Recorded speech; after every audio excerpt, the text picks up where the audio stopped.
വെറും 4 വയസ്സ് മാത്രം പ്രായമുള്ളപ്പോൾ തന്റെ അച്ഛൻ ഉണ്ടാക്കിയ ഒരു കാർട്ട് ഓടിച്ചാണ് അയാർട്ടൺ സെന്ന തന്റെ റേസിംഗ് കരിയർ ആരംഭിച്ചതെന്ന് പറയാം. വളരും തോറും ഡ്രൈവിംഗ് ഒരു പാഷനായി മാറിയ സെന്ന തന്റെ കർക്കശക്കാരനായ അച്ഛനോട് തന്റെ പാഷനുമായി മുന്നോട്ട് പോകുന്നതിനെ കുറിച്ച് സംസാരിക്കുമ്പോഴൊക്കെ കടുത്ത പിരിമുറുക്കത്തിലായിരുന്നു. ഏതൊരു പാരന്റിനെ പോലെയും ആദ്യം ആ പിതാവ് അധികം പ്രോത്സാഹിപ്പിച്ചില്ലെങ്കിലും പിന്നീട് തന്റെ മകൻ അവൻ ആഗ്രഹിക്കുന്ന ഒരു കരിയറിലേക്ക് എത്തണമെന്നും അതിൽ ഏറ്റവും മികച്ചതാവണമെന്നും ചെറിയ വാശിയിലായിരുന്നു. ആ വാശി ചിലപ്പോഴൊക്കെ സെന്നയെ വലിയ പിരിമുറുക്കത്തിലേക്ക് തള്ളിവിട്ടിട്ടുണ്ട്. എന്നാൽ അദ്ദേഹത്തിന്റെ തീവ്രമായ ശ്രദ്ധയ്ക്കും ദൃഢനിശ്ചയത്തിനും ഒരു യുവ ഡ്രൈവർ എന്ന നിലയ്ക്ക് സഹായകമായിട്ടുണ്ട്. കഥാലോകത്തിലേക്ക് സ്വാഗതം. It's me, narrator Priska Joseph. ഇന്നത്തെ കഥ അയാർട്ടൺ സെന്ന.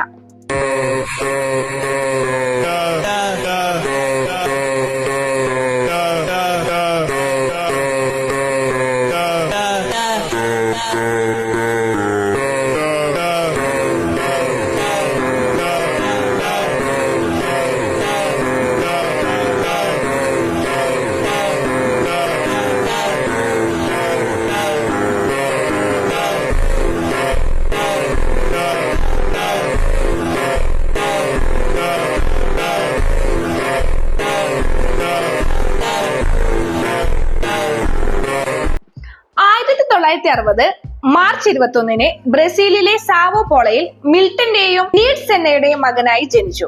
2 സഹോദരിമാരും അദ്ദേഹത്തിനുണ്ടായിരുന്നു. ഔദ്യോഗികമായി 7-ാം വയസ്സ് മുതൽ കാർട്ടിംഗ് ആരംഭിച്ച സെന്ന വളരെ വേഗത്തിൽ റാങ്കുകളിലൂടെ ഉയർന്നു വന്നു. 1977 മുതൽ 7 വർഷത്തോളം ജൂനിയർ റേസിംഗ് കരിയർ തുടർന്നു. നിരവധി കാർട്ടിംഗ് ചാമ്പ്യൻഷിപ്പുകൾ നേടി. ഫോർമുല 4ലേക്കും ഫോർമുല 3ലേക്കും മാറി ഒട്ടനവധി ചാമ്പ്യൻഷിപ്പുകൾ നേടി. വളരെ സമ്പന്നമായ കുടുംബമായിരുന്നു സെന്നയുടേത്. അതുകൊണ്ട് തന്നെ കാർട്ടിങ്ങിനും ജൂനിയർ റേസിംഗിനുമുള്ള ചെലവ് വളരെ കൂടുതലായിരുന്നെങ്കിലും അദ്ദേഹത്തിന്റെ പിതാവ് മകന്റെ റേസിംഗ് കരിയറിനായി ഭീമമായ തുക ചെലവാക്കി. അതുകൊണ്ട് തന്നെ കണിശക്കാരനായ പിതാവിൽ നിന്നും വിജയിക്കാനുള്ള സമ്മർദ്ദം നേരിടേണ്ടി വന്നിട്ടുണ്ട്. എന്നാൽ കഠിനാധ്വാനം എല്ലാ തടസ്സങ്ങളെയും മറികടന്ന് റേസിംഗ് ജീവിതത്തിൽ മികവ് കൈവരിക്കാൻ അദ്ദേഹത്തെ സഹായിച്ചു. 1984 ടോൾമാനുമായി വെറ്റ് വെതർ പെർഫോമൻസിൽ അരങ്ങേറ്റം കുറിച്ചു. തുടർന്ന് ലോട്ടസ്, മക്ലാരൻ, വില്യംസ് എന്നിവർക്കായി ഡ്രൈവ് ചെയ്തു. 3 തവണ F1 വേൾഡ് ഡ്രൈവേഴ്സ് ചാമ്പ്യൻഷിപ്പ് നേടി. 88, 90, 91. മഴക്കാലത്തെ അവിശ്വസനീയമായ വേഗതയ്ക്കും നിയന്ത്രണത്തിനും സെന്ന പ്രശസ്തനായിരുന്നു. ഇത് അദ്ദേഹത്തിന് റെയിൻ മാസ്റ്റർ എന്ന വിളിപ്പേര് നേടിക്കൊടുത്തു. സാധാരണയായി വെറ്റ് റേസിംഗ് ഡ്രൈ റേസിംഗിനേക്കാൾ ബുദ്ധിമുട്ടുള്ളതായി കണക്കാക്കപ്പെടുന്നു. നമുക്കറിയാം, ഡ്രൈവ് ചെയ്യുന്നവരെ സംബന്ധിച്ച് മഴക്കാലത്ത് സ്കിഡ് ആവാനും ബ്രേക്കിംഗ് സിസ്റ്റം കുറച്ചൊക്കെ പ്രശ്നമാകാനും സാധ്യതയുണ്ട്. അതുകൊണ്ട് തന്നെ മഴക്കാലത്ത് ഡ്രൈവ് ചെയ്യുമ്പോഴെല്ലാം നമ്മൾ കുറച്ച് കോൺഷ്യസ് ആയിരിക്കും. ഇത് ഡ്രൈവിംഗിന്റെ കാര്യമാണെങ്കിൽ നമ്മൾ സംസാരിക്കുന്നത് റേസിംഗിനെ കുറിച്ചാണ്.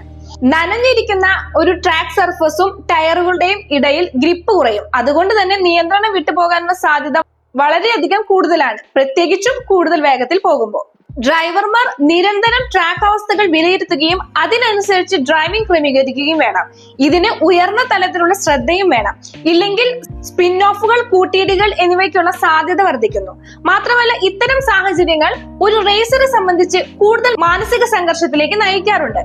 അസാധാരണമായ ഗട്ട്സും മാറിക്കൊണ്ടിരിക്കുന്ന സാഹചര്യങ്ങളുമായി തീരുമാനങ്ങൾ എടുക്കാനുള്ള കഴിവുമാണ് ഒരു വെറ്റ് റേസിംഗ് ഡ്രൈവർക്ക് ആവശ്യമായത്. ആക്രമണാത്മക ഡ്രൈവിംഗ് ശൈലി, അസാധാരണമായ വേഗത, കാറിനെ പരമാവധി പ്രയോജനപ്പെടുത്താനുള്ള കഴിവ് എന്നിവയാണ് സെന്ന എന്ന റേസറിനെ മറ്റുള്ളവരിൽ നിന്ന് വ്യത്യസ്തനാക്കുന്നത്. എന്നാൽ 3 വട്ടം ഫോർമുല 1 കിരീടം ചൂടിയ സെന്നയ്ക്ക് 4ാമതൊരു കിരീടം ചൂടാനായില്ല. 4ാം തവണ മത്സരത്തിനായി ഇറങ്ങിയ സെന്നയെ കാത്തിരുന്നത് വിജയമോ പരാജയമോ ആയിരുന്നില്ല, മരണമാണ്. മോട്ടോർ സ്പോർട്ടിൽ സുരക്ഷ മെച്ചപ്പെടുത്തണം എന്നത് അദ്ദേഹത്തിന് നിർബന്ധമായിരുന്നു. പക്ഷേ വിധി അദ്ദേഹത്തിന് സമ്മാനിച്ചത് മറ്റൊന്നായിരുന്നു. 1994 ഇറ്റലിയിലെ ഇമോള സർക്യൂട്ടിൽ നടന്ന സാൻ മറീനെ ഗ്രാൻഡ് പ്രിയിൽ മെയ് 1 നടന്ന അപകടത്തിൽ അദ്ദേഹത്തിന്റെ പ്രിയപ്പെട്ട ട്രാക്കിനോടും ഈ ലോകത്തോടും വിട പറഞ്ഞു.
സെന്നയുടെ മരണവുമായി ബന്ധപ്പെട്ട് ഒരുപാട് കോൺസ്പിറസി ഉണ്ട്. അതിൽ പ്രധാനമായും മോശം വെൽഡിംഗ് സ്റ്റിയറിംഗ് കോളമാണ് അപകടത്തിന് കാരണമെന്നാണ് ഔദ്യോഗിക അന്വേഷണത്തിൽ നിഗമനത്തിലെത്തിയത്.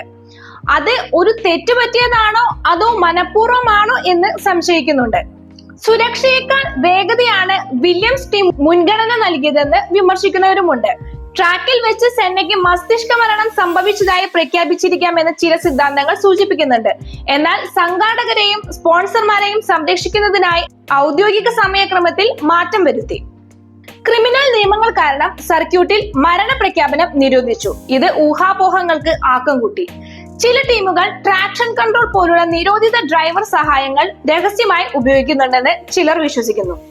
ചില മത്സരാർത്ഥികൾ സാങ്കേതിക വിദ്യ ഉപയോഗിച്ച് വഞ്ചിക്കുന്നതായി സെന സംശയം പ്രകടിപ്പിച്ചിരുന്നു.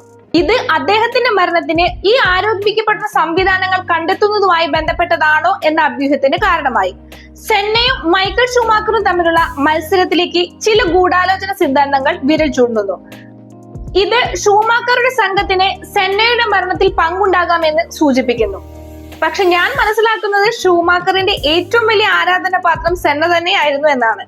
എന്നിരുന്നാലും ഈ അവകാശവാദത്തെ പിന്തുണയ്ക്കുന്ന വ്യക്തമായ തെളിവുകളൊന്നുമില്ല.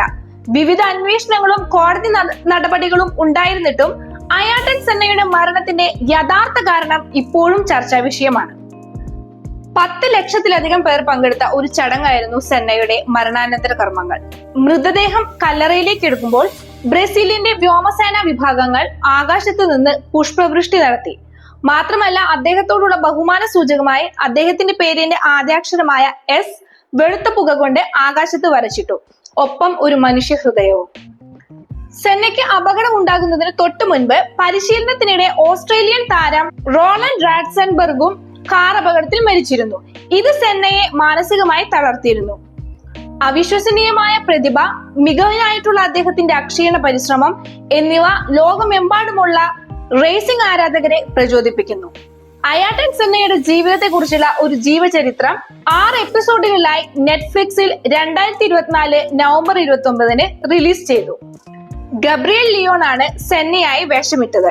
കാർട്ടിങ്ങിൽ നിന്ന് 1994 അദ്ദേഹത്തിന്റെ ദാരുണമായ മരണം വരെയുള്ള ജീവിതമാണ് അതിൽ ചിത്രീകരിച്ചിരിക്കുന്നത്. സെന്നയുടെ ജീവിതത്തെയും കരിയറിനെയും കുറിച്ച് നിരവധി ഡോക്യുമെന്ററികൾ പുറത്തിറങ്ങിയിട്ടുണ്ട്. അദ്ദേഹത്തിന്റെ മരണശേഷം ബ്രസീലിലെ വിദ്യാഭ്യാസ സാമൂഹിക വികസന പരിപാടികളിൽ ശ്രദ്ധ കേന്ദ്രീകരിച്ച് അദ്ദേഹത്തിന്റെ കുടുംബം ഇൻസ്റ്റിറ്റ്യൂട്ടോ അയർട്ടൺ സെന്ന എന്ന ചാരിറ്റബിൾ സംഘടന സ്ഥാപിച്ചു. ആത്മീയതയിലും തത്വചിന്തയിലും താല്പര്യമുള്ള അദ്ദേഹം ഒരുപാട് പുസ്തകങ്ങൾ വായിക്കാറുണ്ട്. അദ്ദേഹത്തിന്റെ ട്രാക്കിലെ തീവ്രമായ ശ്രദ്ധ, ദൃഢനിശ്ചയം, മത്സരശേഷി എന്നിവ ശ്രദ്ധയാകർഷിച്ചപ്പോൾ ഓഫ് ദി ട്രാക്ക് അദ്ദേഹത്തെ പലപ്പോഴും എളിമയുള്ളവൻ, ദയയുള്ളവൻ, ഉദാരമതി എന്നിങ്ങനെ വിശേഷിപ്പിച്ചു. എക്കാലത്തെയും മികച്ച F1 ഡ്രൈവർമാരിൽ ഒരാളായ സെന്ന തന്റെ കഴിവ് കൊണ്ടും ആകർഷണീയമായ പെരുമാറ്റം കൊണ്ടും ജനഹൃദയങ്ങളെ കീഴടക്കി. എന്നിരുന്നാലും സെന്ന എന്ന റേസിംഗ് ഇതിഹാസം ലോകത്തിൽ നഷ്ടപ്പെട്ടു എന്ന വസ്തുതയെ അംഗീകരിച്ചുകൊണ്ട് ജീവിക്കുന്ന കോടിക്കണക്കിന് ആരാധകർ ഇന്നും ഉണ്ട്. മറ്റൊരു കഥയുമായി കഥാലോകത്തിൽ വീണ്ടും കാണാം. Until next time, stay curious, stay inspired, stay tuned. Thank you.